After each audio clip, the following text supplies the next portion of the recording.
Hello, guys. Welcome to another episode of ZedSpora Podcast. Today, as you can see, I am very excited as we have a very special guest in the house, guys. Woo!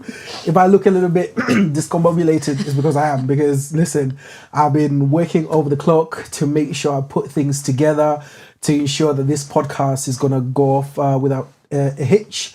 With our guest, she's been so generous to join us today, all the way from Lusaka. Yes. I'm not getting that wrong, right? No, that's correct. There you go. And I'm very excited to get on with this podcast. I mean, with the intro, I'm going to have to kind of take my time in terms of just going through her accolades and everything that she does out there. I mean, the podcast has been 5 months in the making, and we've been talking back and forth just to ensure, and then it just so happened that she took a trip to London for business, and that's how we've ended up here today. I mean, Kaajal, welcome, also known as Casey. Thank you for having me. Yeah, what do you think of our digs here? This is beautiful. This is really fun, colourful, professional. There you go. Really lovely. Yeah, no, I appreciate it. Before we get into it, because I know there's so much to get into, and I'm really just looking forward to hearing from you everything that you do, your work, and that word means more than one thing, by the way. It's not just the work as in Cheeto, but we're talking about work as in life's work, as in family work, as in legacy, and it's exciting times. I'm just looking forward to what you're going to be able to give to our audience. So in terms of the intro, guys, forgive me, I'm gonna have to read it to do it justice. If I say it from my head, hey, listen. So Kaajal, Casey, is a cultural wellness entrepreneur. Yeah, she is a diabetes wellness consultant, non-clinical. She is the founder of Diabetes by Casey, a culturally relevant diabetes education, healthcare, and awareness advocacy. Casey, she's the founder also of Casey Sportswear, an African-inspired activewear brand. Which is what I'm wearing right now. Which is what she's wearing. She's going to show you. You'll be able to see it there. Put the camera on there. Her background, she was born in London, believe it or not. So she's a true ZedSporian. Diaspora. I am proper diaspora, yes. Oh my God. Lived between Zambia and England. UK, yes. But is a true patriot because, man, this lady has a heart for Zambia. And even in my background, like speaking to you, I was just amazed at just how much passionate you are, about the country. And it's something to inspire even some of us that have left, for a long time. You're asking me, when's the last time I went back home? And I was saying it's 2012, but I always think about it. It's like, I know, right? Oh, I see that. Oh my God. Listen. The country's changing. There's opportunities. Right. There's so, growth. no, looking forward to hearing some of the things that are going on. I mean, to be fair, the list is endless. There's so much that you've done. Before we begin, I know you're a health person. Yes. You are an avid blogger or vlogger, rather, online. Both, yeah. Yeah, I do follow you. You're very passionate about what you do online. And one of the things is your diabetes advocacy, where on Instagram, I'm not sure if you do it on LinkedIn as well. To a certain degree, Right, but it's more about operations and the work I do and how diabetes affects that. There you go. You post videos on there. You're quite vulnerable with it, and you share what looks like inner parts of yourself, which I'm saying that other people might keep, private. But I'm so impressed that you do that because I know it's going to go towards helping a lot of people. But before we even jump into that, as I went to the gym today, guys, I'm trying.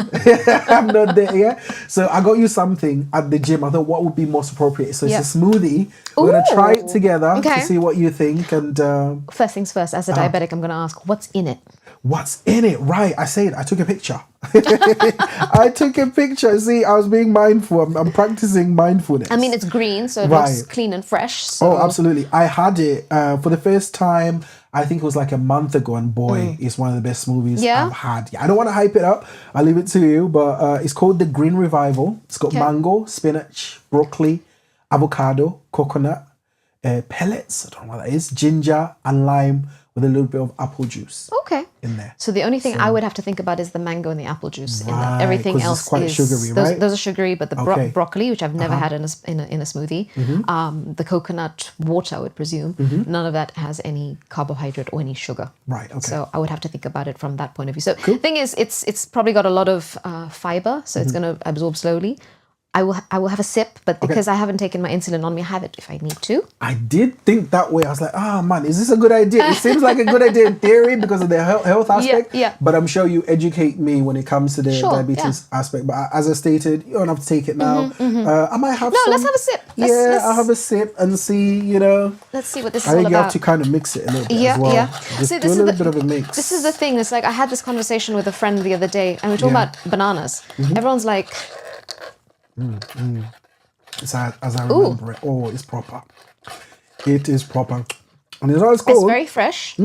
It's a little bit tart, but it is sweet. Proper. So I'm I think wondering it's how much the of it. mango and That's the the apple thing. juice that makes it sweet. So how much of it is mango and how much Right, of how it much is of apple? apple juice? Yeah. I think that's where they finesse you, right? Yeah. Because I had it. I was like, oh my God, this movie, it's so nice. But see, this is the thing. This is where it gets misleading in terms of health.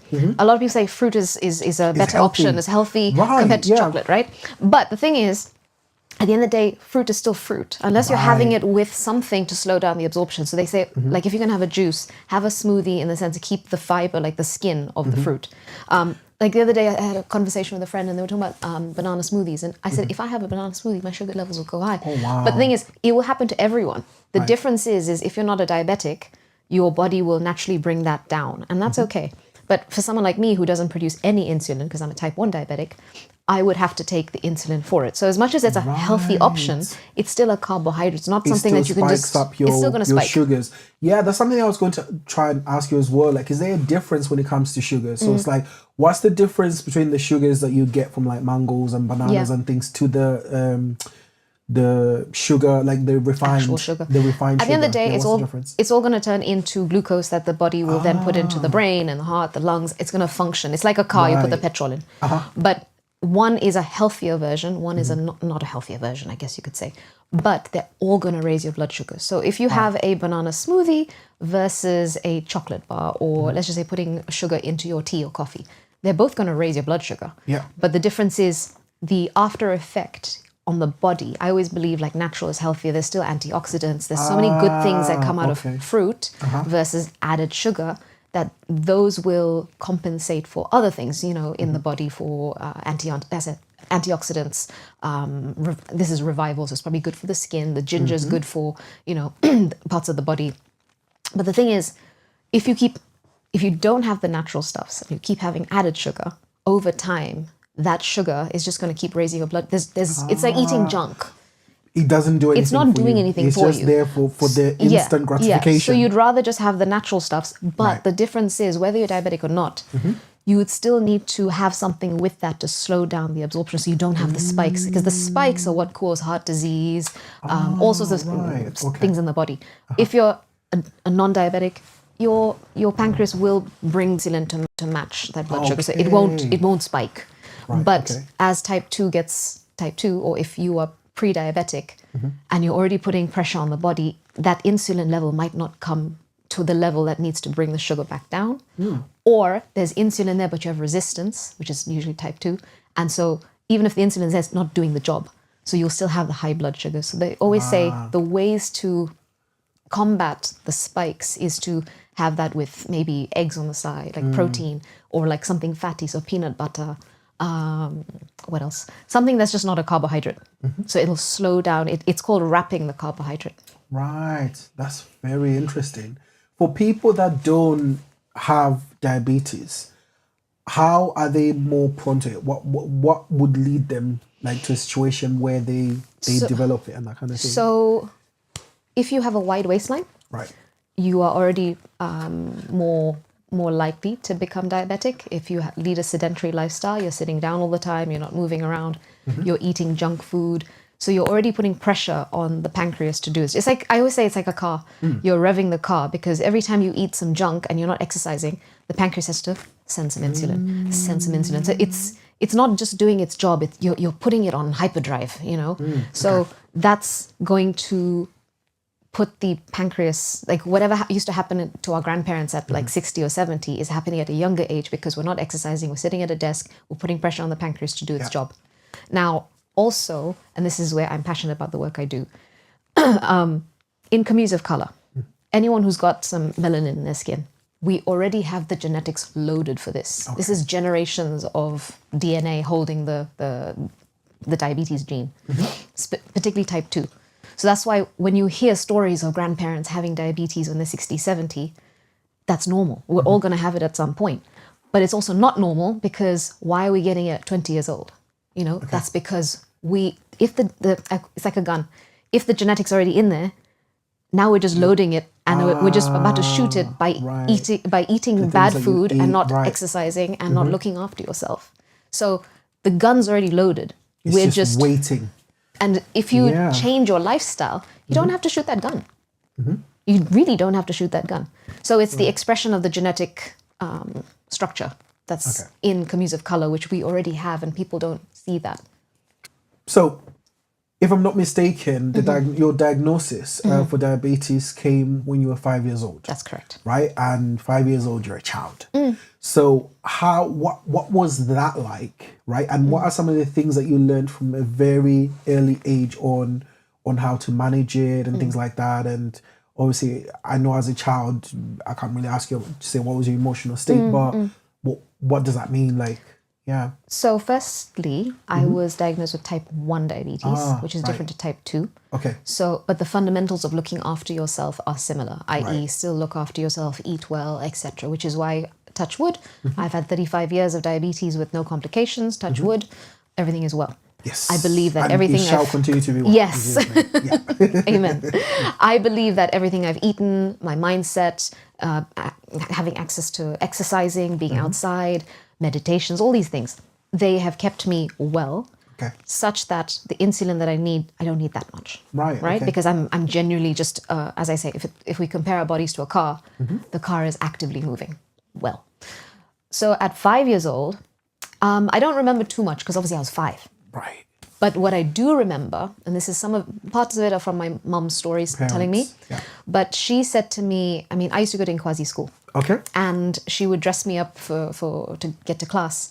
And I'd lost so much weight, like when she'd put my underwear on me, they would just drop off. No way. And then I would wee the bed at night, and then I would go and sleep in her bed. And, you know, as a mom, she's going to hug me. And she could just feel bones on my hips because I'd lost so much weight. Is this before or after they discovered that you had Before. So, but this is why I keep saying, and my heart goes out to the caregivers of diabetics. My mom, her intuition was like, there's something wrong with my child, but I don't know what. Because imagine in 1994, we didn't have internet. We were out in Zambia. Like, we don't have... There's no... Even magazines, they come 6 months. Exactly. And I feel my heart will always go out to any mother. And whenever we have meetups, I always get my mom to come because she's like the godmother of this. She was like, my daughter's weeing her bed. She's losing weight and she's not herself. Right. But... again, you don't know what you don't know. So we went to, he came to England because my sister was getting married. Okay. And at the wedding, obviously big fat Indian family, all the cousins are there, aunties are there. And enjoyment. Exactly. And I didn't want to play with my cousins. And my mom was like, why is she like clinging to me? She's in a bad mood. Because imagine inside my body, the sugars are so high. I just don't want to do anything. I'm just feeling really, And so we have one cousin who has diabetes, but he got it quite late. And he happened to have a blood testing meter. He's like, why don't you just check her bloods? And they were a bit higher than usual. So when we went to the doctors, they said they couldn't diagnose me because diabetes has like a honeymoon phase. Right. So what happens is the pancreas is still sputtering, like sending insulin out, but it's not enough. Not how it's supposed to. Yeah. So according to the tests, it's doing its job.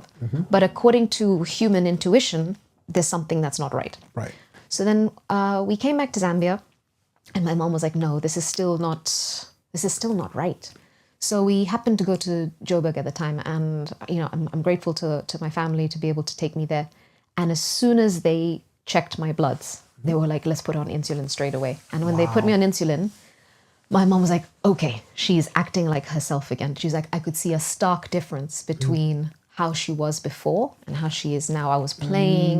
I was my bright. More yourself. More myself. Like, I'm a happy chappy. I just go chat to everyone, and I was back to that. The one thing I do recall very, very strongly is in the hospital bed, the nurse would come along and she would give me my insulin, but she wouldn't just do this. She would stab me like this. And so I remember just, obviously it's hurting, right. but it's an authority figure. What do you say? What do you do? So I was like, I can't say anything. Once the nurse went, I was like, Mummy, can you see my legs? And I had bruises. Blue. I remember green and blue bruises all over. And I'm like, it hurts whenever she gives the injection. Wow. But it's something which I already intuitively know. Don't complain about it because this is what's making you better. Okay. I knew that somewhere. So it's almost, again, that respect level. Like, how do you go and complain about something that's hurting you when it's actually saving you? Right. So I was like...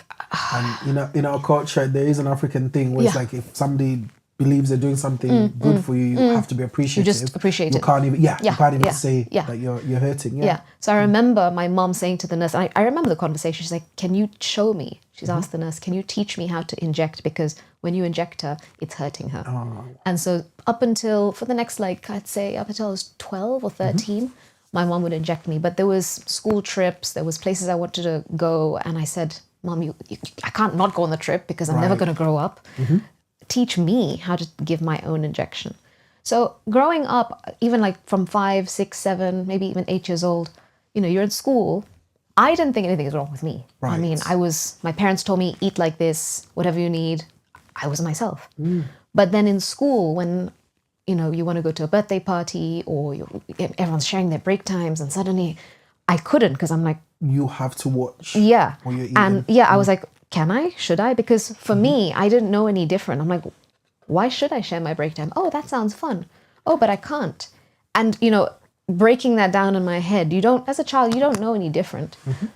But as time has gone by, you're like, I've actually held myself back from a lot of things. Right. And I remember very clearly there was a birthday party I went to and my mom went to go and speak to the mum, explaining like, these are her sandwiches. This is her fruit. This is what she's supposed to eat. Because my mom was like, I don't know what they're going to have there for you. This is what the nurse has told you to eat at this time. Right. We don't know what crisps will do to you. I'm not going to go give you a blood checking meter. And I'm going to teach another mother how to check your bloods. So this is your little pack. And I remember just standing there and looking at these kids looking at me. And I'm realizing... And this is from how old? I was probably... it was my first year I'd moved to ISL after Nkwazi. And it was grade 4. So 7? Wow. 7 years old. But it's just a feeling of kids looking at you. They might not have judged me, but I do know they're like, what is going on? And so even me, I'm like, what is going you're on? wondering, like, I'm also learning. Why can't I just I'm trying to hang find out. Yeah, exactly. Why can't I have some of your samosa? Right? Exactly. But I think that's what got me realizing that. So at that time, I didn't know that there was nothing wrong with me. I just felt different. But as years have gone by, I realized it's the world I didn't understand. Right. So it's not that there was something wrong with me, but it's very easy for anyone who's diagnosed with something, whether it's diabetes or not, to internalize saying, I'm wrong. Stigmatized. There's Exactly. stigma as This well is the in stigma. Africa. Yeah. Well, not just in Africa, just different countries in society. But cultural communities especially, especially. And this is why I focus on cultural diabetes or cultural wellness. Because at that time, I was like, there's something wrong with me. Right. And I held that for so long until later I'm like, no, it's because I just didn't understand. Because if there's something wrong with me, then how am I able to do X, Y, Z in my life? Right. So, your parents, man, angels. Yes. Amazing. And obviously you're saying when you being a child, it was them that understood it. What are some of the steps that they took to begin to understand what was going on with you? Was it just from their doctors in Zambia and finding out about it, them giving them the information and things like that? Or... That's a good question. I'll tell you, the reason I ask that is because we had a conversation earlier where we were talking about sometimes there can be misconceptions when it comes to certain things. And the quickest thing for our people to go to is witchcraft. And they'll say, well, this child has been bewitched or some people have lost their people thinking 100%. That it's something that had to do with that when they look back because of some of the education that you've now been giving is because they realize, oh, you know what, it could have been it could have been diabetes and that kind of thing. So It's more so, to say, was it the doctors? Did they go out to seek the information? No, about the so condition? I shouldn't laugh about the witchcraft stuff because I hear where you're coming from. But it's frustrating because witchcraft and a medical condition are two separate completely things. different things. Yeah. But to be honest, growing up, I didn't know any of these misconceptions. Right. The first time I ever heard it was I went out on a date with someone. Okay. And I must have been, I don't know, 18 years old. Right. And he asked if diabetes is transferable. Oh wow. And I was like what? Like a disease, like a STD, or do I sneeze on you, or like? I shouldn't laugh also, but I'm laughing at the ignorance. Yes. The ignorance. Yes. You can't help but Yes. laugh, right? But the thing is, the fact that I had to wait until 18 years old Mm-hmm. to hear this. Someone said to me, "Oh, you could never have children because you're diabetic," and I'm like, Why? Why?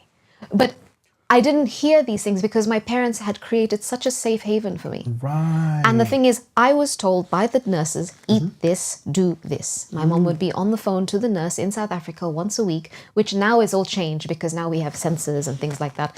But I remember the nurse, what did you eat on Tuesday at 9 o'clock at night? I don't know. But that's how analog it was back then. And the thing is, I always say, be careful what you ask for, what you wish for. My mom always wanted to be a nurse. And so now she's checking my bloods, injecting me. So I said, Mom, you didn't be specific. You want to be a nurse, but you didn't say you want to be a nurse in a hospital. Right. You know? And then now you got a child. Yeah. You have to be a nurse to me. Yeah. As a result, she would, whatever the nurse told her, I followed that. So what we did was, we're already eating quite healthy anyway. But in terms of the Indian food at home, we changed, like chapatis just turned to brown flour, for example. Or we use a little bit of less oil. Or, for example, if it was certain kinds of chicken or certain types of, dals, we would make sure it's all homemade as such. That we never had biscuits in the household, things like that. If we did, I'd have a treat that we would have got from South Africa, maybe. Okay. So again, I've never really eaten anything outside of what I knew. And then my dad, bless him, through golf, because he's such an avid golf player. Okay. He met Dr. Lumwe, and Dr. Lumwe is the veteran. He is the patron of diabetes, and he's the main endocrinologist in Zambia. Okay. And I think we've only had one main one for the longest time. And they must have met. He's a doctor in the army, and he must have started talking to my dad and vice versa and said, oh, my daughter is diabetic, or we think she is. So he became my doctor in Zambia as a result. But this is just my dad networking and talking, and he found the one diabetic doctor. Oh, wow. Until today, we probably only have about 7 doctors in the whole country, not Lusaka, the whole country. Oh, but 7 that but they're not even specialized. But they're not diabetic specialists. Like, he's an endocrinologist. Some of them are diabetologists, some are endos, some are just, they have the interest in there, but we don't have an endocrinologist like Dr. Lumwe. But imagine at that time, my dad just happened to find this man, playing golf with him, and that doctor started looking after me. So he's like my uncle. Oh, so amazing. I feel like my mom, through her love of medicine, biology, cooking healthy, etc., became my nurse. And I was given that, and my dad just gave me what the doctor said. And I've stuck within that. So suddenly I didn't know anything different from a social point of view until I got older. And instead of me saying, why do they think that? I mean, obviously I was upset. I'm like, why would you think that it's transferable? Or there's something wrong with me. Is that? Yeah. And I think only later did I connect the dots about, as a child, I felt different, etc. But I felt different. I don't know why they were judging me. I just felt different. Whereas now someone said it to my face. He's like, is it transferable? Oh, you can't have kids. And I'm like, what? And that's when it started in me. I'm like, no, do you know what? I'm clearly fine. It's the ignorance, and the ignorance can be chosen, or you can educate. And that's when it got me going. I'm like, I have to tell people and talk about this, because they wouldn't have these kinds of conversations with me because they would have the knowledge, but they don't have the knowledge. So actually it's them kind of asking me what is correct. That's basically how I saw it. Instead of me taking it personally and saying, oh no, they're this, I actually take it as an opportunity to educate. There you go. Yeah. I mean, and so when you started, I know you're saying it was around when you were 18. What did that look like in terms of education? Because I know we'll bring it back to now, but now so much has changed. It's so easy, tech. like people can just vlog the camera phones and things Yeah. like that. They can do podcasts like these ones. Yeah, I'm yeah. imagining that when you're starting out, when you're 18, these mediums weren't there at that point. So what were some of the methods that you took to kind of educate people? So it was just me and my voice and talking to people, but also I hadn't started it formally at that point in time. It was just me realizing where the world was at. But I was also on my own journey. You know, I was 18, you know, in a world where you look online and they're like skinny Caucasian girls and you're like, oh, that's cool. Then I'm going to try and be cool, like? you know? Okay, cool, yeah. And so I kind of put the diabetes aside and I said, no, you know what? I don't want people to judge me. Right. So I'm not going to judge myself. And therefore I'm going to do everything I want to do in this life. And I never let the diabetes hold me back. Double-edged sword, because at that point in time, I was looking at magazines, all these skinny women, part of the, how do I say? So my family gave me a VHS tape with Claudia Schiffer workouts. So if I didn't go outside to exercise my blood sugars off, because again, it's not like you can just take insulin as and when you want. I was told, okay, if your sugars are high, go out, play badminton, go and cycle.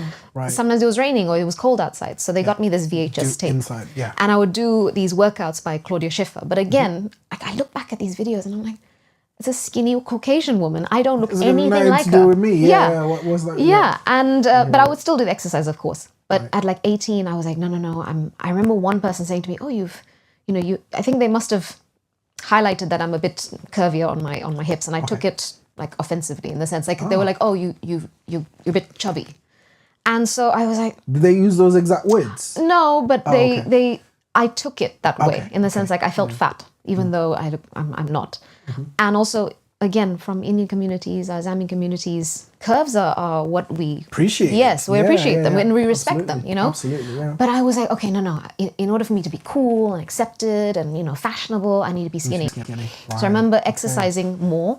I would eat healthy, but then sometimes I would also reduce how much I'm eating. And why I'm saying this is because I know there's a lot of diabetics out there who might be on the bigger side. They're like, no, I don't want to tell anyone I'm diabetic. And this is type 1, so this is even worse.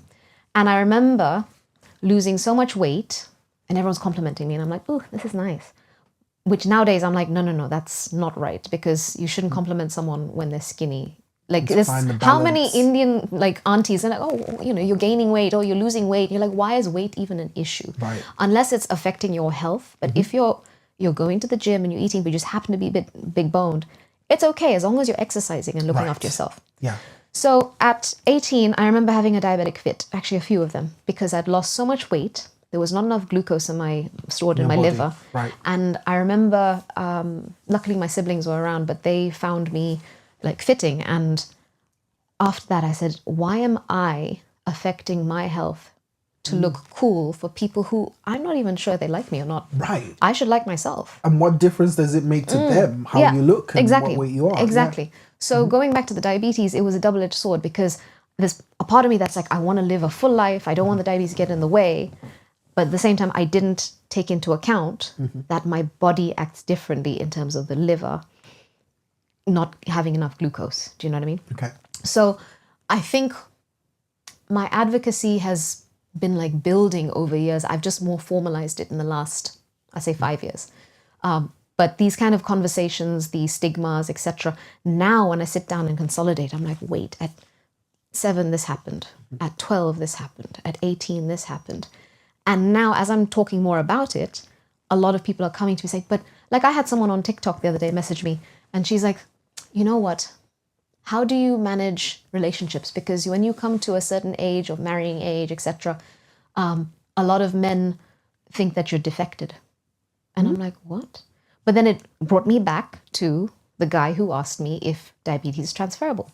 It brought me back to the person who said, you can't have kids. And I'm thinking, there's a reason why I've gone through this and it's not broken me, because I'm meant to go and help another generation of people. Else. Yeah, because absolutely. if they're hearing this on a day-to-day basis, I was strong enough to say, no, I read the books, etc. But as you said, yes, we're living in a global world right now. But unfortunately, in Zambia, we don't have the correct information. Yes, people can vlog, and there's plenty of people out there, but they're not necessarily diabetic. They're not necessarily, if they are, they're not necessarily healthy diabetic. Yeah. And also if we have one endocrinologist in the whole country, like where is the information trickling down from?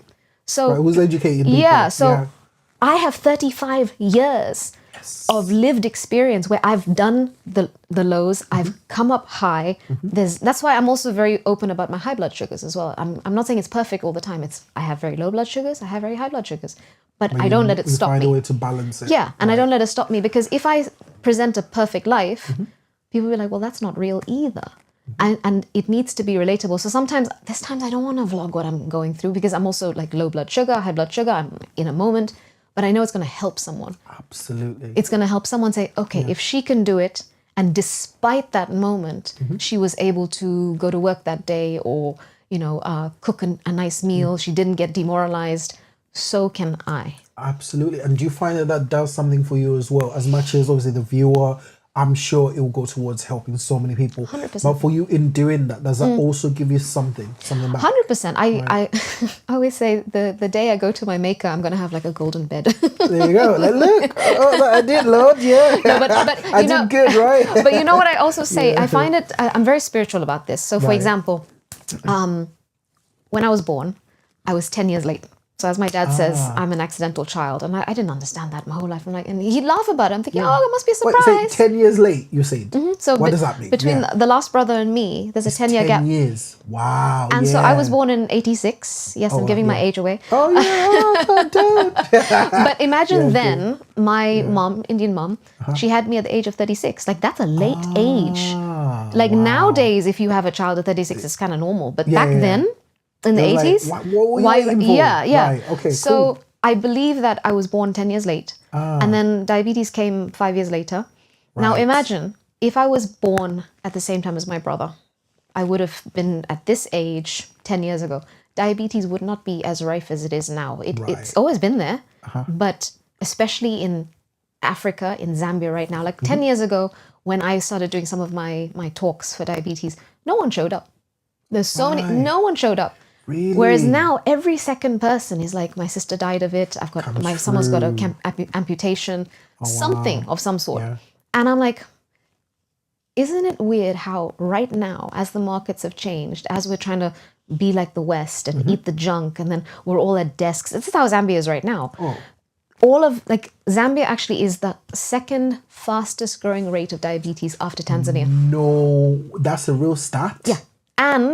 But bearing in mind, because Africa is so focused on infectious diseases, our numbers are not even fully correct. That's what I've been able to find and research. But I hear from the ground every second person having diabetes. So apart from the changes in culture, it's a very interesting stat, that one. Wow. Apart from the changes in culture, what you're saying, like adapting more to American culture where people are just stationary and they're not exercising and things like that. What else would you say is contributing to that? So, would you say that the diet that we eat yes and no adds to that? Yes and no. So I have written quite a few articles about this. I write for Newsdiggers in Zambia. Okay. The thing is, I always call it the grandpa diet. So the way our grandparents used to eat, they would have 1-2 lumps of shima. They may have 3-4 stacks of chapatis in a stack. But the thing is, they went out onto the field, onto the railroad, and they burnt it off. They could have a cup of tea with like 5 teaspoons of sugar. So that labor, that physical labor burnt that it they were off. doing. Yes. Yeah. And the way the food was then, it's all organic. Like it was literally milled, and you're just making that. You're not putting extra oil and this and that. So now we're living in this world where we're getting the convenience foods in. Superficial. Yeah. And we have that in Zambia. Not going to mention any company names. Okay, let's not. We're sitting at desks because now that corporate area has the corporate industry is booming in Zambia. Oh, wow. Yes, there's people on the fields. Yes, but then those guys are going to the companies to get their fried chicken, and there's the juices, etc. So they want their quick fix, their quick drink. Yeah. Yes, they're burning it off, but when they go home at night, it might not necessarily be roller meal. It might be breakfast meal, whatever's cheaper. Then in terms of like chapatis and things, like we eat chapatis every lunchtime, but not a lot of Indian families are eating the homegrown foods. Right. So there's a lot of just pastas and quick and this and that. So that's number 2. Number 3, it's the wanting to be like America is one thing, but also aspirationally, like if you've come from a small town, let's just say Kabwe or something like that, and you come to the big city, as soon as you made a little bit of money, you want to put it on your Instagram or your TikTok or your Facebook status, like, oh, look, I've got a energy drink or something like, because it shows that you've made Status. it. It's status. And that's the thing. It's frustrating because people in the West are paying $10 for an organic apple when you can go outside in your own garden and just get your own. It's just free. It's free, it's cheap, it's economical, and it's healthy. There's no pesticides. And I don't know, this myth, I wonder who painted this whole thing where it's like takeaway is seen as luxury back home. Because I remember even growing up, like takeaway was a treat, like chicken and chips. So just once a week. Right. It was seen as a treat. And then so when you come to it's like you're eating it because, as a child, we're made to think that this is good, this is luxury. But when you think about it, it's not good for you. No. Right? It's likely making you sick. It is very. So you need to be going the opposite direction. Because even, I'm sure you agree, in African culture, being stocky and big with a big belly, you're considered to be a big man, right? That means that is the epitome of health, except it's not. It's not. Do you get what I mean? So that what is that about? The mullah is coming in. Right. And I'm like, nah, man, I'm changing. I say, and that's the thing. When someone's losing weight, they're like, what's going on? Are you sick? Do you have HIV? Is there malaria? First question. And then they'll do every check. Even when you say, I'm a bit fatigued, you know, they go to the doctors. Fatigue. HIV, malaria. Those are the ones they check. They don't check for diabetes. Oh man, that's a shame. This is something that I'm really pushing for with policy change to make sure that one little blood test, that little strip, is probably at 10 cents, 50 cents on the dollar, maybe. If you can check someone's blood sugar early enough, you will save maybe $50,000, $20,000 to that hospital of doing the amputation or the eye. You know, you could lose an eye. These are the really bad complications of diabetes. But if you saved it early enough because you screened for it, these are costs that Ministry of Health and the country don't need. They can reduce that by just doing those little finger check things. The little There you go. I mean, you said you're working on it. Are you working with some of the government officials and things like that? I am part of the Diabetes Association. So we are trying to move things. But Zambia is a little bit slow. So sometimes I have to move my own direction. So I've built my own consultancy. And as long as I've got enough people that I'm helping one-to-one. Because also, if you wait on others, you're not going to get very far. I mean, I'm all for, working with different people. And I am, but it's sometimes a little bit slow because for me, it's my heart. In those 1 week while you're waiting for someone to just check their email, someone could die. Absolutely. Especially, I'm not just a person who is like a doctor who's dealing with diabetes or a consultant. I am diabetic. Right. And there's people who, if we have the fastest rate, I would rather get my hands dirty, get into the field and go and get my own little blood testing meter and start checking people myself and say, you go to your clinic, you go here, you go here. Right. If that means we can get some funding in, get like silos to get, USAID, whoever can come in. And if they can just assist us so that we can, people are not in the villages can get to the best doctors. Half the time it's just transport that's an issue. Oh, wow. So get them there. Get them the right testings, they will know what to do. So I'm the middle person, the translator, because the people who are in medical or in higher ups will be following procedures, and the people who are sick and they need help. So I'm in between. Okay. And the consultancy that you've built, is it only to help people in Zambia, or is it something that you're doing on a global scale? It's online as well. So what I've done is it's both in person and online. So the reason it's based in Zambia is it's a different structure. So there it is more NGO based, it's companies, corporates based, because there's a lot of times where, so here in the West, and this is the model I have online, if you need help with something, you'll find a coach online. Okay. There's always someone who you can download PDFs from, you can do a 1-month session with them. It's whether you need someone for mental health, you need someone for PCOS, there's always someone. So that was the model I went in with. But I realized the average Zambian doesn't have enough money to fund these things. I mean, even diabetic medication is not always on NEMA as well. So I went to Parliament and with Dr. Brown Kamanga and the Diabetes Association, and we said, if people can't access regular insulin, and Zambia's already getting the old version of insulin, it's not even the new stuff, the new pens like this, how is the average person supposed to survive? If NEMA, which is supposed to be free to them, like the NHS we have here, how are they going to, I'm thinking, how would they individually pay? So I'm going to corporates, I'm going to companies, I'm going to individuals, getting funding from embassies, NGOs, etc., and say, listen, if you pay me for my time, I am able to educate 500 people in one go. Then it's up to them. If they go to the hospital, they go to a clinic, or they want to come work with me individually, that's me being able to create that silo to say, listen, I can get to more people to have my time covered, but rather than me do it individually. So it's two different systems. So for Zambia, it's that, because again, it's, you know what Zambia is like. It's more personable. It's networking. It's person to person. Who's your brew? You're this one. It's all kind of snail pace. Yeah. Whereas here, and not here, just anyone in the diaspora. Right. That's where I was going to go. Yeah. They can access me online because. So I do a 45-minute call, and we can talk about your diabetes, or if you're trying to prevent diabetes, or your type 2. I've had a lot of women who have gestational diabetes, and they're like, we're hungry, we can't eat. So I'm doing that online, and then if you want to do like a monthly, so I'm accessible. Is there a way that they can get through to you, whether it's socials, or what's the easiest way for people that will be watching this and they're considering they want to get in touch? So mainly on my Instagram, on my links, it's what's there. Your Instagram? It's by Casey, so its.by.kc, and then I've got a diabetes page, which is like a full library of just diabetic information. I upload 4 posts every week. There's just always something. It's community based, conversations, etc. And then even through my YouTube channel. So my links have everything on this. If you want to book, I'll do my best to add the links in there as well, like the YouTube. What's the handle for the YouTube?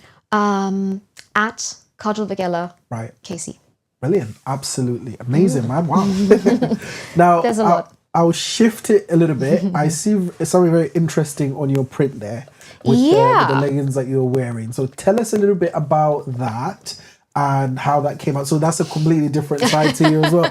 That the advocacy stuff, I can see that's life, man. That's your life's work. That's my heart. That's passion. And this is why I said when we say work, man, we don't just mean in Chito, Komunda, but you are on work and you are on job with so many things that you're doing some serious work.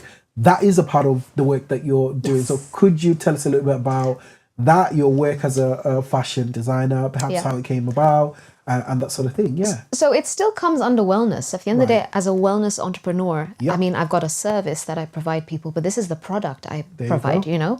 Yeah. Because, so I studied fashion merchandising and business, fashion business at university here in the UK. And I went back to Zambia. My dad runs City Clothing Factory, and I thought, I'm going to go back and start a clothing brand, and it's going to be easy.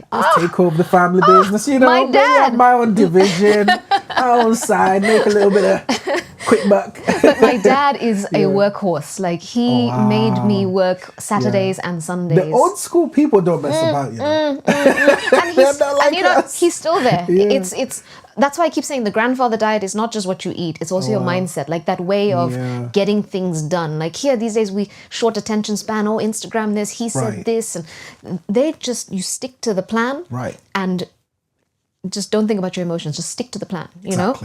So I remember, so I went back and I started my own clothing range because that time suits and blazers were the fashion, but also I liked the idea of, because growing up in Zambia, I went to international school, in Kwasi school.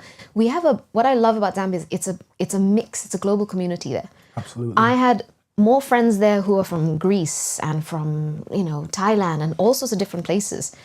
And Denmark, at the Italy. international school? International, and also just outside, just, I guess, through business and life and family. Right. And I loved the idea that obviously people in corporate, these expats would want to wear, or not even just expats, even, as I said, the corporate industry was growing.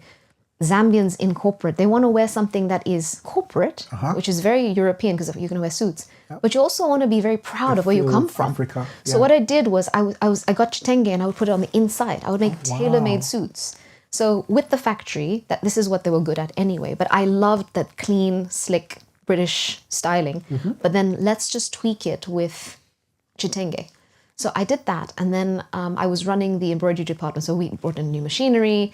My dad's like, well, she's got this brain of hers, but she's going to run it.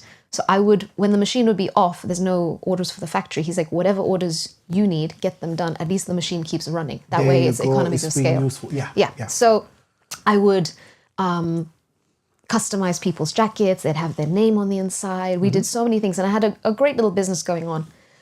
However, the pandemic happened.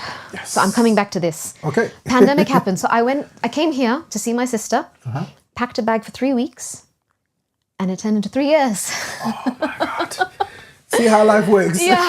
Honestly, I think Wow. no, but I do believe God was behind it. He was like, if I don't put something major in front of this girl, she will never leave the country and expand herself.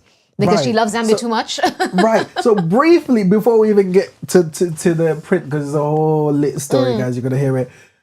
Tell us a little bit about the pivot. So take us back. You're here, you've come for a temporary visit. Yeah. And then all of a sudden, pandemic hits. How long did it take you for you to realize that you had to do a hard pivot?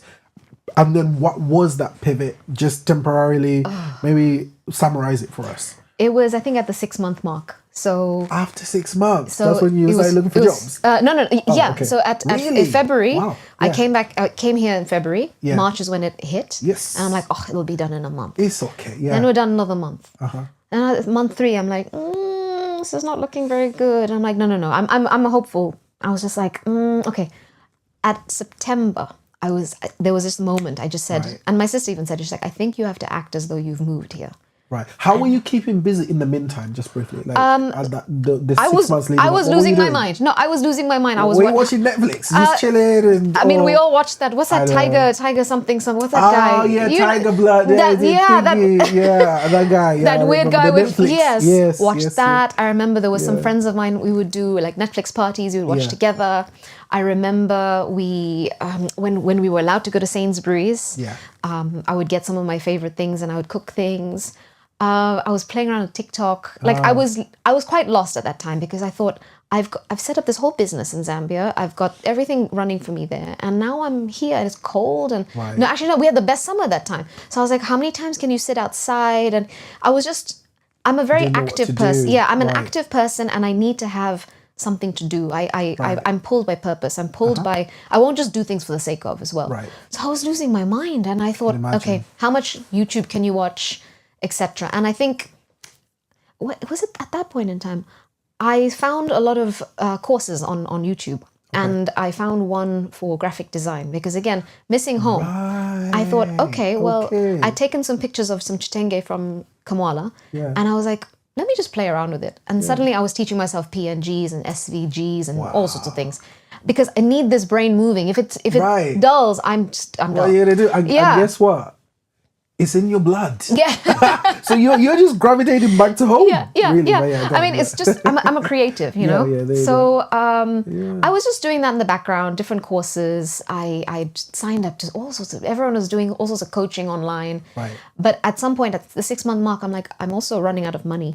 Because I hadn't transferred enough, and also, what's my kwacha? Because you didn't plan to stay here for 6 months. And also, like, I wasn't earning in the 6 months, you know? So I was like, what's my kwacha, the remaining parts of my kwacha going to do for me in pounds? And I was like, So luckily, and this is where everyone's like, oh, you know, but you're diabetic, you can't go out. I'm like, what? What's that got to do with anything, mate? But I think, at that time, they were painting diabetics to be type 2 diabetics are weak in the sense. Okay. Because, no, actually, I take back what I said. Okay, yeah. But the thing is, with type 2, if you've got like badly controlled blood sugars, it affects all parts of your body. Whereas with type 1s, we're actually very good. It's just the pancreas. And I'm a very healthy diabetic. So I was like, I'm going for my walks. I'm doing all of this. No, you can't go. I said, who's going to tell me? So I put a mask on. I would always have hand sanitizer. And I just went out looking for jobs. And I remember there was this small embroidery company. A lot of people started doing home businesses where they would customize like baby bags and things. So I said, who's manufacturing these? Because where are they coming from? I'm like, I have a manufacturing brain. Right. So then I would research like on Facebook, like who's tagging what companies. And I inboxed those companies on Facebook. And I said, do you need someone to service your machine, to set up your production line, to optimize? Because clearly this is what people want. And I remember one company saying, yeah, just come in. And I got a job with them for a month. But the only reason it ended is because my nephew caught COVID at school, gave it to my sister. And because I was in the same household, I had to tell, I couldn't, I told the company, I said, listen, I can't come to work because someone in my household has COVID. But they treated me so badly, they were like, never come back. What? That's what and I was like, okay. Again, it's fine. Figure It's something fine. else out. It's fine. It's fine. It's so I did, good. and I went through. I don't need you anyway. It was to be honest, they weren't actually very good. They weren't actively putting COVID measures in place anyway. So I was like, here I am sanitizing, and you guys are all just touching doorknobs, people coming in. I'm like, no, it's okay. I want to look after my health. Right. Thereafter, I went through like 4 different jobs, including becoming a vaccinator. Oh, wow. Because I inject myself every day. I was like, well, this is what I do. I've been doing this for life. Yeah, I might as well. I'm experienced. Yeah. And so in Cool. the end, during this time, every time I got it, so I worked for Primark, I worked for so many different places, but there would be a new lockdown. There'd be a new lockdown. So I'd work in a company, a month later it ends. Another company, but every time I got my first £300, my first like £600, I would save it and put it towards trying out designing my leggings. Because I thought, hold on, during the pandemic, everyone's now working from home. And there were so many memes. They're like, you've got a shirt here, but you've got shorts here. You know, people were exercising at home. And so we moved from wearing corporate to like leggings, hoodies. And I said, hold on, if I'm going to wear a hoodie out, wouldn't it be cool to have something that's got a bit of a print on it? Right. And so I was like, and I found this, and I'd also gone to different companies like factories. And again, I'm old school. I go and knock on doors. I came here to London. Everyone's like, no, this is just our mailing office. And I'm like, oh my God, like I'm really not. I go somewhere else and do it again. So I found all their online websites, worked with them, and I worked with whatever I'd stashed and the monies I've got from the different jobs. Like one sample would be like £26. And I'm like, in Kwacha, this is insane. Yeah. And this is such a complete opposite to what I had done in Zambia. Yeah. And I just didn't know how to figure it out. And I was like, okay, let's just try. Let's try the prints that you've learned during from your YouTube course. Let's work with this factory. Let's pay this £26 plus shipping and blah, blah, blah, £40 going out of my pocket. Let's see the quality of this. And that's how I tested and tested and tested. And then getting photography done. No one would want to meet up because you're not allowed to meet in person. And I was like, illegal. yeah. So it was how just did you make that 2 work? or 3 like years of just trying to build and build and build. Right. And then luckily there's a friend of mine. He's a gym photographer. I met through a friend of a friend. And I said, and at that time I was in my last, like my final job. I worked for the UK HSA, so the Health Security Agency. And I met really good friends. I worked in the COVID labs. I mean, you need staff. And I've done medical. Right. How did you end up getting that job? Like how So after all the other jobs of ending of like 1 month, my sister was already working for UK HSA and they needed data entry staff. So I would do that. But then they needed staff on site and it was local to me. So I would go on site.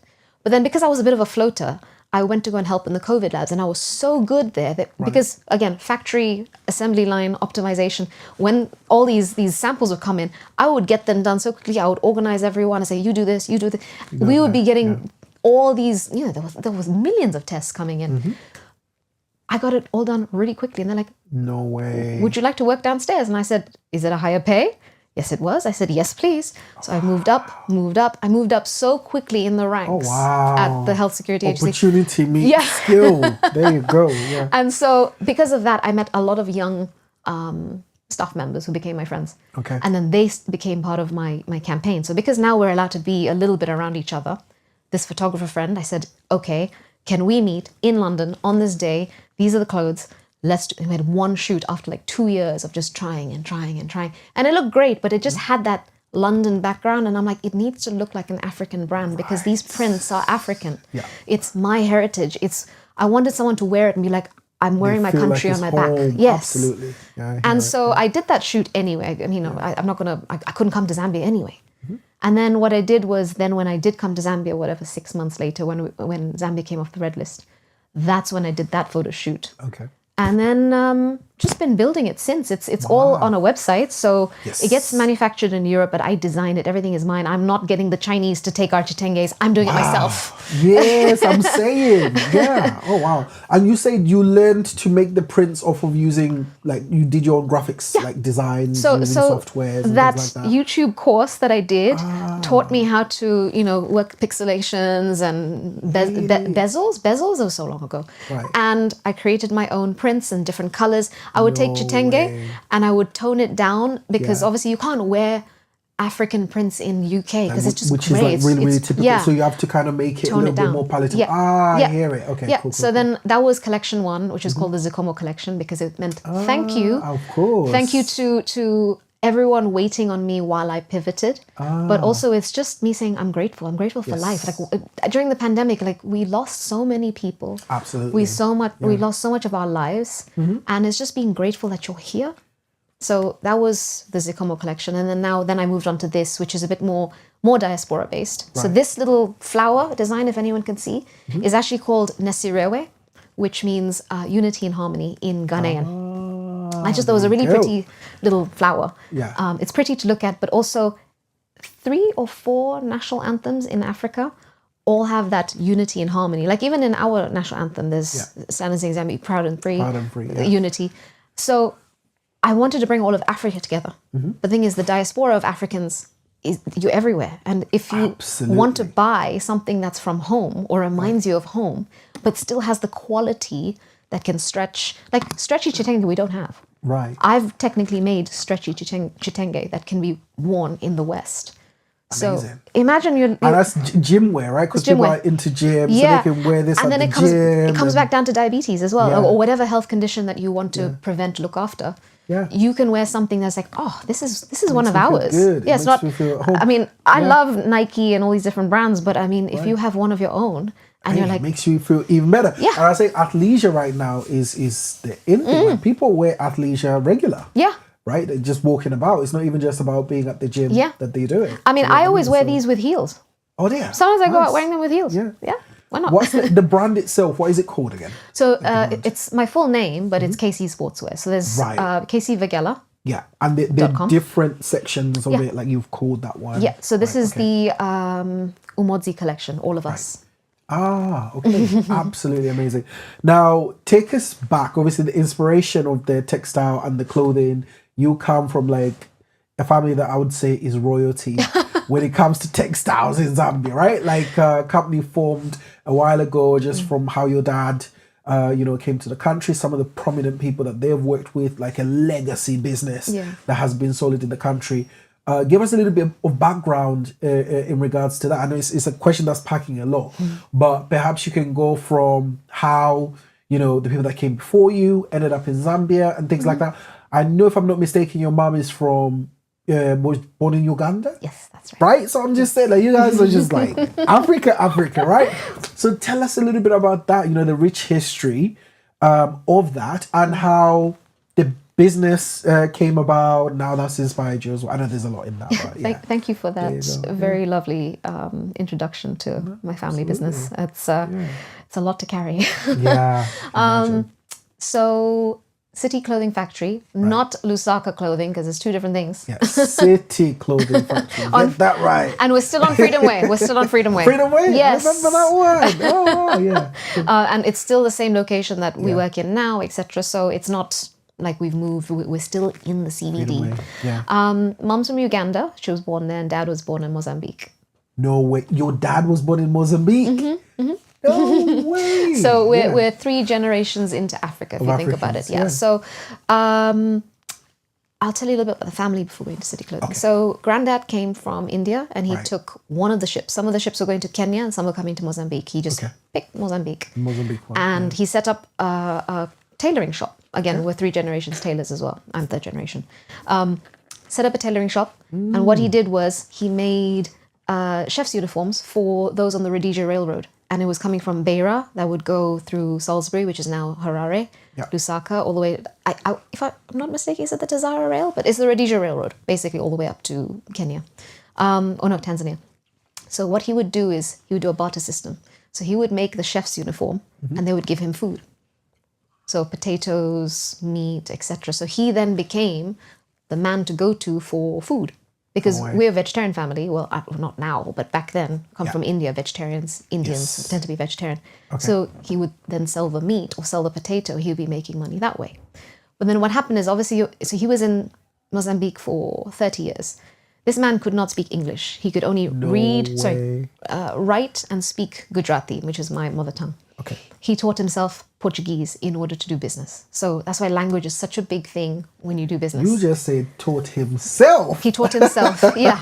He taught himself because... Now I see. Now it's making sense. Like a lot of the stuff that you mean. And this is granddad, yeah? This is granddad, This yes. is amazing. Okay, cool, Because, push comes to shove. What are you going to do? You got to teach yourself. You got to figure it out. Yeah, absolutely. I agree. Yeah. So he taught himself Portuguese, and that's how he continued business there.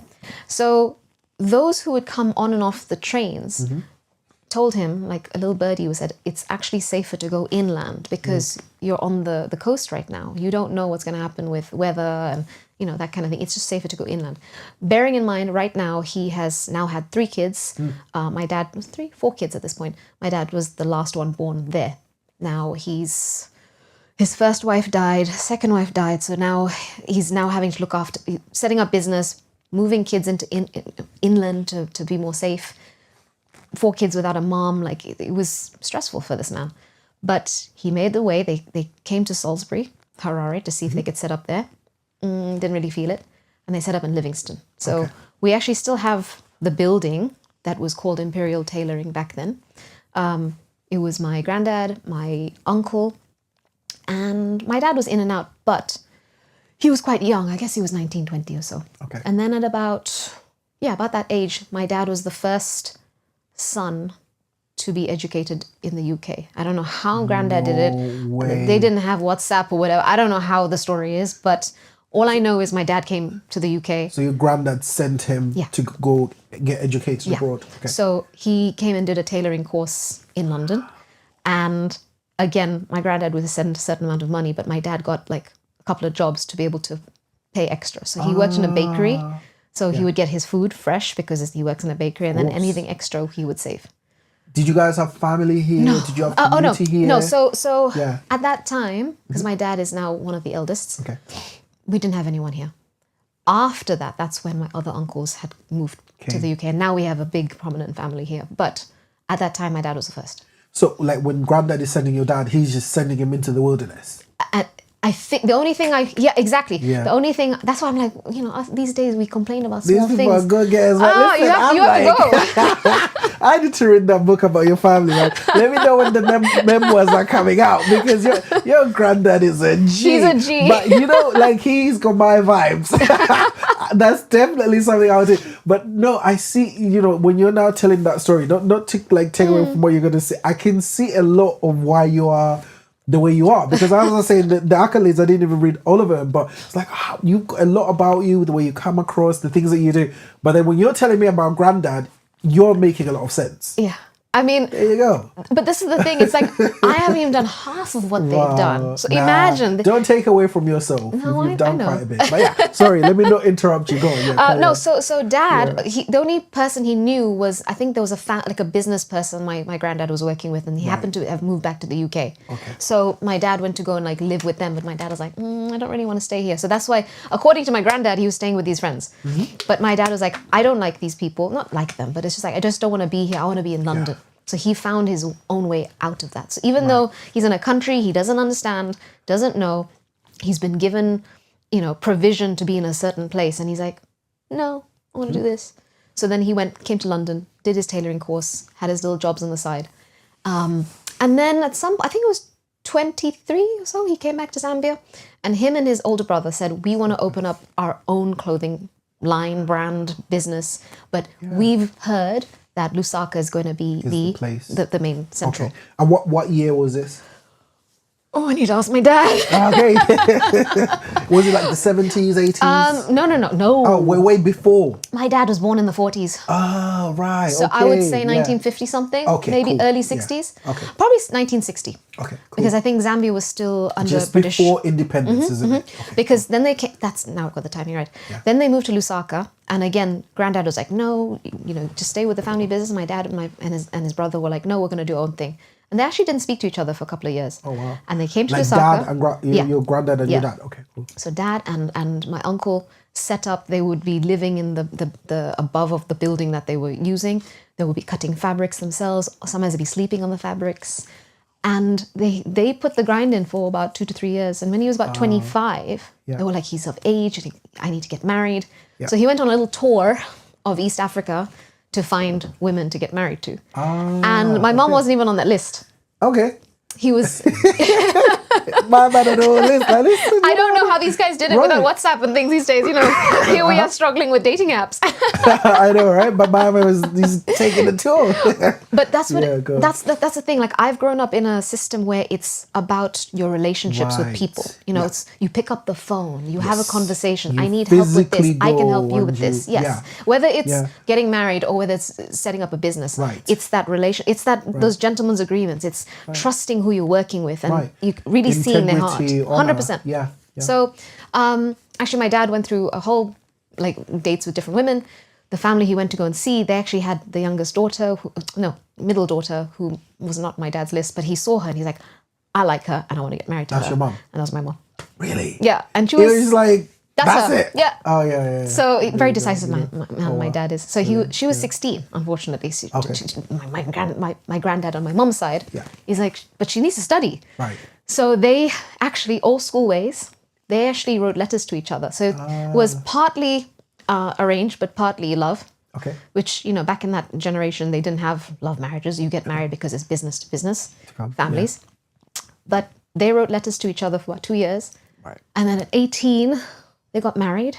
At 19, my sister was born.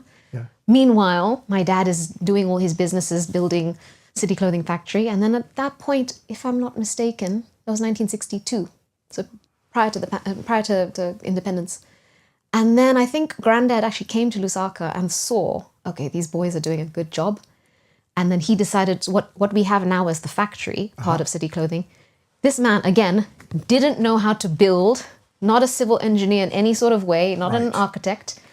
But he's like, okay, there's a piece of land here on the right-hand side of the factory. Who owns this? He went around town. He found this Jewish lady who happened to be selling that land. No way. Bartered Is your granddad or your granddad? Dad? Okay. Cool. Bartered it somehow, some way. Took over that land. And they built what is the factory now. I don't even know how, but they Freedom did. Way? Yeah. And then they moved things around, and then that's been standing since 1962. Oh, man, your family's so lit, man. So, I wish we had 2 hours for this podcast. I know we don't have time, but we're going to have to do a part 2. Because I'm saying, your dad, so your granddad does what he does. He obviously invests. He seeds in his son. He goes to London. Son comes back, does his own thing, right? Granddad waits, sees that this guy is serious. And this guy is serious because he's there hustling, doing whatever he's doing. He's not going to ask his dad. No. He didn't go ask his dad for capital. No. He didn't go and say, Dad, can you help me? Dad sees and then comes by himself to be like, you know what? You've showed me. That is amazing. I know. That is fantastic. I wish everybody was like that. But you see how it's such amazing. Inspiration for me, but also it's heavy because you're like, oh my God, if they could do it that way, I can't. I don't have any excuses, right? Yeah, no, I hear it. That's just absolutely phenomenal. But no, carry on. So then, then we set up in 1962. Zambia got independence in 1964, but we were already dressing some of the troops, like the British back then, and then the Zambians. All of that kind of governmental work my dad had already started. I don't know how he got the tenders and I don't know how he got himself out there. Yeah. Then he had, so he has a number of brothers younger than him. So they were helping a little bit, but they went to the UK. They came to the UK for further education and then they've stayed this side because they got married, they got kids, etc. So really it's been my dad hands-on in Zambia doing it. The other brother who he built with moved to Canada at that time. And then he just didn't come back. One of the stories, he dressed the president, didn't he? Yes, so we made the first KK suits. You know those tunics? Yeah. Say that again. And then very briefly, how did that come about? Like in him like making a suit for KK? So it was another golf game. Right. Again, my dad, networking. He happened to be at the golf club, Lusaka Golf Club. He was around, they started talking. I don't know the full details of the conversation, but my dad's like, I can make you what you want to wear. Yeah. I think they must have shown, I think at that time there was those Nehru suits, which now get worn in the Kenyan parliament, I believe. Okay. But the Nehru suits, the tunics, safari suits, must have shown it to my dad or talked about it. My dad's like, yeah, no problem. We still have that fabric. I think we have some of the rolls in the warehouse. Okay. And he came to the factory. We still have a sheet of paper that has the measurements, says Zambian president, Kenneth Kaunda, all the measurements, and we made some of the first safari suits for KK. Listen, that's going to make the clips. That's kind of why I asked it. But no, listen, amazing podcast. I have about 10, 20 other questions to go down, but we've come to kind of the end just because of the time that we have, and you've given so much. I really appreciate it. You are a breath of knowledge. You're a breath of fresh air with what you're doing, an inspiration, not just yourself, but your family. Thank you. Especially, you've got a lifelong condition and things like that, and the way you carry it is with such grace. And I think that in itself, the way you carry yourself with it, I'm more than certain that gives you life too. Because it gives you purpose, and you're doing 100%. That. You're not just helping yourself; you're helping other people. But before we bring the podcast to a close, and as I said, we're only bringing it to a close just because we've run out of time. But really, I haven't even gone through half the the questions on the list. Right. We just followed the thread, and the thread was just so amazing. I would absolutely love to have you back on the podcast and have more discussions with you go. But before we forget, you're also an author. Yes. As if you weren't enough things, right? Fashion design, textiles, NHS. Tell us a little bit, if you can show the book actually. Here's my little cutie. Yes, there you go. So tell us a little bit about the book. And yeah. So I actually wrote him during the pandemic. Okay. Again, out of necessity. I just felt that diabetes was confusing a lot of people. Again, I started seeing the numbers increasing, etc. Yeah. Again, creative mind. I'm like, I can't do this. I can't do that. I'm usually in a factory creating things. And suddenly I was like, wait, AI is growing. Wait, I've got this story to tell. Let's put it all together. I'm a quick learner. And I created this book. He's a jelly bean because jelly beans are full of sugar. Oh, wow. Right? Yes. Now, a child, because this is for a children's book, they won't be able to say jelly bean. So he's Jebby. He's quicker. Oh, wow. Yeah. There you go. Okay. So he basically learns that he has this condition, this diabetes condition. It's not a medical book in any sort, but it's just educational. So he goes through the forest and he meets a blood testing meter. And it's a character. Actually, I'm going to show you because these characters are pretty fun. So that's the nurse. Amazing. That's the nurse. Oh, wow. Brilliant. The blood testing meter. So he goes on his journey. Oh, wow. Yeah. So he meets a blood testing meter. Oh, wow. So he checks his blood. He learns about glucagon. He learns injections, etc. And then he comes out of the forest. He goes back to his family. And he says, I now feel empowered about my diabetes. Yeah. Let me teach you guys. And then there's a picture of them with the whole family sitting together to eat because now he understands and he can educate them.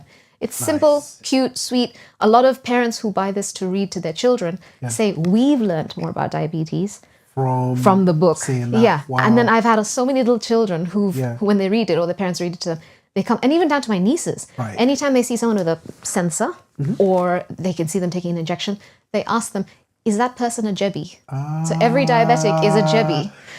I'm not sure what. I hope all this is trademarked, but is that your IP? I'm in the process. I'm pending, yeah? It's pending. I'm trying to get it done in the UAE because it's a bigger and stronger patent that side versus. Yeah, because from when you've said that, the book looks amazing. Thank by the you. way. And from when I've seen the quality, I can already see animations coming through. I'm trying to get that done in Zambia. Right. So that's why automatically I thought intellectual property. Yeah.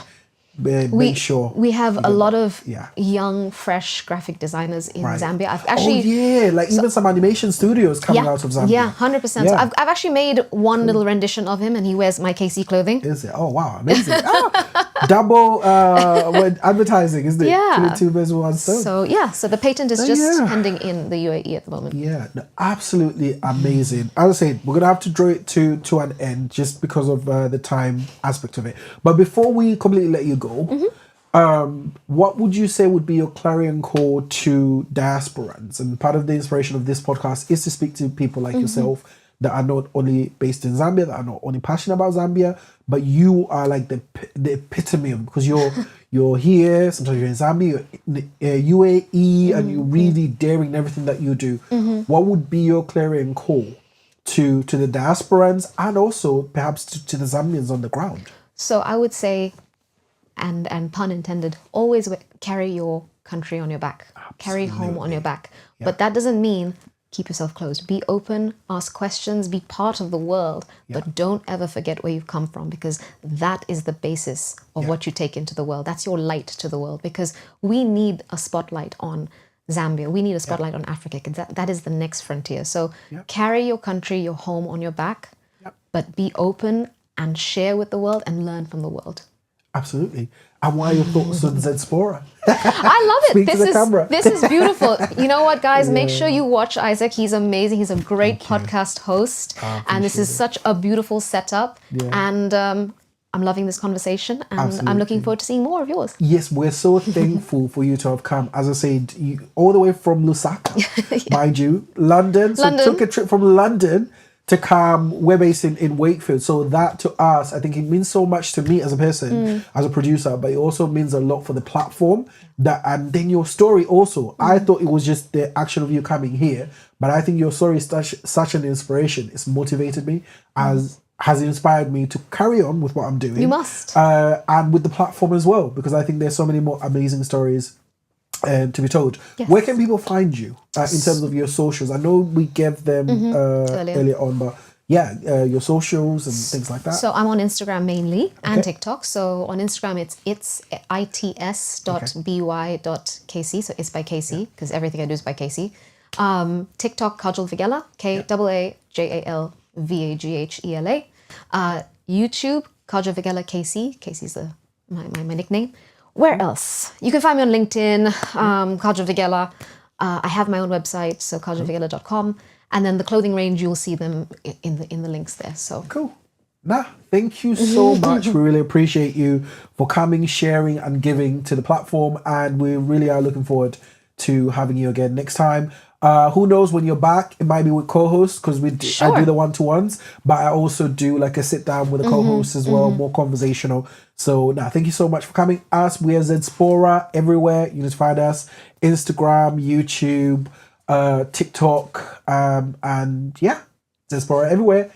Catch you in the next one. Cheers.